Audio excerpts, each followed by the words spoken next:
ఇలాంటి సమస్యల మీద మీకు ఇంపార్టెన్స్ లేదు, కానీ ఎంతసేపు జగనన్నని తిట్టడం మీదే మీ కాన్సన్ట్రేషన్ కనిపిస్తూ ఉంది. అలాగే తీసుకుంటే ముచ్చిమరి సంఘటన జరిగింది, 50 రోజులైంది, కనీసం పరామర్శకి వెళ్ళలేదు. ఒక చిన్నారి బాలికని హత్య చేసి బాడీ దొరకకుండా చేస్తే కనీసం 50 రోజులైనా పరామర్శకి వెళ్ళలేదు సరికదా. ఆ బాడీని ఈ రోజు కూడా వెతికి పట్టి ఇవ్వలేని చేతకాని హోమ్ మినిస్టర్ మీరు. అలాగే తీసుకుంటే మీ కాన్స్టిట్యున్సీలో, మీ పక్క కాన్స్టిట్యున్సీలో ఎంతో మంది ఆడపిల్లల మీద అత్యాచారాలు, హత్యలు, దాడులు జరిగాయి. మీరు కనీసం రెస్పాండ్ అయ్యారా? కనీసం వాళ్ళకి పరామర్శ చేశారా? వాళ్ళకి ఏమైనా కాంపన్సేషన్ ఇచ్చారా? ఆ రాంబల్లి సంఘటన తీసుకుంటే ఆ పాప మృతదేహం అక్కడ ఎన్టీఆర్ హాస్పిటల్లో ఉంటే దగ్గరలో సన్మానాలకు వెళ్ళారు తప్ప కుటుంబానికి పరామర్శ చేయలేదే, కనీసం కాంపన్సేషన్ ఇవ్వలేదే. ఇంత బాధ్యతారాహిత్యంగా వ్యవహరిస్తూ ఉన్న మిమ్మల్ని పాయకరావుపేట ఎమ్మెల్యే అనడమే సమంజసమని నేను భావిస్తూ ఉన్నాను.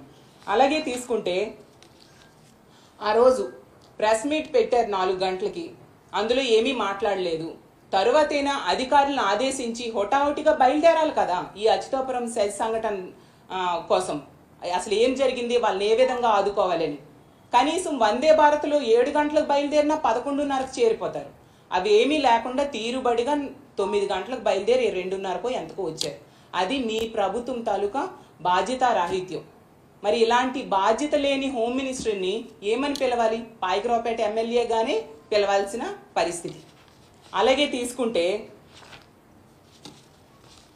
ఆమె అంటారు ఎల్జీ పాలిమర్ సంఘటన జరిగినప్పుడట జగనన్న అంట ఫ్యాక్టరీ దగ్గరికి వచ్చారా అనేసి. ఎంత అజ్ఞానంతో ఆవిడ మాట్లాడుతున్నారో మనం అర్థం చేసుకోవచ్చు. అసలు ఆ సంఘటన జరిగినప్పుడు కొన్ని కిలోమీటర్ల మేర విషవాయువులు వ్యాపించాయని స్థానికులందరూ ఊళ్ళే ఖాళీ చేసి వెళ్ళిపోయారు. అలాంటి ప్లేస్కి చీఫ్ మినిస్టర్ గారు ఎలా వెళ్తారు? కేవలం 6 గంటల్లో జగనన్న ముఖ్యమంత్రిగా విశాఖపట్నం వచ్చి బాధితులు పరామర్శించారు. మరి ఆ ఎల్జీ పాలిమర్స్ సంఘటన జరిగినప్పుడు మీ నాయకుడు అయిన చంద్రబాబు నాయుడు గారు ఉన్నారు. అప్పుడు ఎక్కడున్నారు? అసలు ఈ రాష్ట్రంలో ఉన్నారా? ఏ విధంగా స్పందించారు? జూమ్లో స్పందించారు. అసలు పరామర్శకైనా వచ్చారా? మీరా మా నాయకుడైన జగనన్న కోసం మాట్లాడతారు?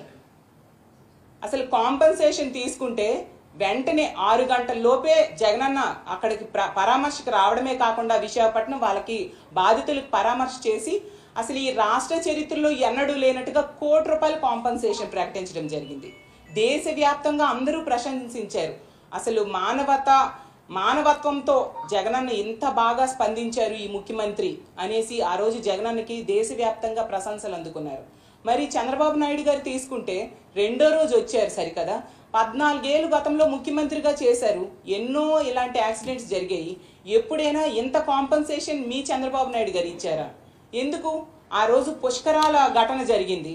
అప్పుడు 29 మంది తొక్కిసలాట్లో ఈ చంద్రబాబు నాయుడు గారి ఆ రోజు షూటింగ్లో చనిపోయారు. ఆ తొక్కిసలాట్లో వాళ్ళకైనా కనీసం కాంపన్సేషన్ చంద్రబాబు నాయుడు గారు ఇచ్చారా? మరి ఎలా మీరు కంపేర్ చేస్తారు చంద్రబాబు నాయుడు గారికి జగనన్నకి? అంటే నోరుంది కదా అనేసి ఇష్టం వచ్చినట్టుగా మాట్లాడేయడమేనా? అబాండాలు వేసేయడమేనా? నిజాలు మాట్లాడడం మీకు రాదా అని అడుగుతూ ఉన్నాను. ఇన్ని మాటలు చెప్తూ ఉన్నారు అనిత గారు. మరి ఇన్ని రోజులైంది, ఆ ఫ్యాక్టరీ యాజమాన్యాన్ని రప్పించారా? వాళ్ళ మీద ఏమైనా చర్యలు తీసుకున్నారా మీరు? అవి ఏమీ చేయకుండా ఎంతసేపు గత ప్రభుత్వాన్ని మా జగనన్నని తిట్టడంకో మీ టైం అంతా వేస్ట్ చేస్తూ ఉన్నారు తప్ప ఏం యాక్షన్ తీసుకున్నారు? మీ ప్రభుత్వం అధికారంలోకి వచ్చి 3 నెలలు అయింది. సరే, ఫ్యాక్టరీస్ సేఫ్టీ మీద ఎప్పుడైనా ఒక సమీక్ష చేశారా? మీ చంద్రబాబు నాయుడు గారు కానీ, మీ ప్రభుత్వం కానీ, మీ కార్మిక శాఖ కానీ, మీ ఇండస్ట్రీస్ డిపార్ట్మెంట్ కానీ అసలు ఫ్యాక్టరీస్ భద్రత మీద ఏమైనా సమీక్ష ఈ 3 నెలల్లో మీరు చేశారా అని నేను అడుగుతున్నాను.